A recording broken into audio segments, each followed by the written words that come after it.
10 ରୁ ଆସିଥିଲା ଆଜ୍ଞା। ବ୍ୟାରିକେଡ ପଡିନି ଏପର୍ଯ୍ୟନ୍ତ ସୁଦ୍ଧା। ଆଜ୍ଞା କେତେବେଳେ ଧାଡି ଲଗେଇଲେଣି? କାଲି ରାତି 9ଟା ଠୁ ଧାଡି ବାଜିଲ ଆଜ୍ଞା। ଫାଷ୍ଟ ସେପଟେ ଥିଲୁ, ତାପରେ ପୁଣି ଏପଟେ ପଠେଇଲେ, ଏପଟେ ପଠେଇକିନା ପୁଣି ଆଗରେ ଛିଡା ହେଲୁ।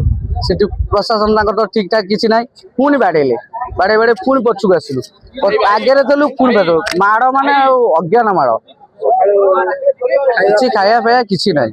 ଏତେ କ୍ରିକେଟ ନିଶା ଆଜ୍ଞା। ମାଡ ମାନେ ଏଇଟା ପ୍ରଶାସନ ଆଜ୍ଞା ଭୁଲ, ସେ ଠିକ ଠାକ ସବୁ କିଛି କରିପାରିନାହାନ୍ତି। ଯଦି ସେମିତି କିଛି କରିଥାନ୍ତେ ତାହେଲେ କିଛି ଅସୁବିଧା ହେଇନଥାନ୍ତା। ଆମେ କାଲିଠାରୁ ଲାଇନ ଲଗେଇଲୁ, ଏକାଥରେ ସବୁ ଲୋକ ଛାଡି ଦଉଛନ୍ତି, ମାନେ କିଛି ମ୍ୟାନେଜମେଣ୍ଟ ନାହିଁ।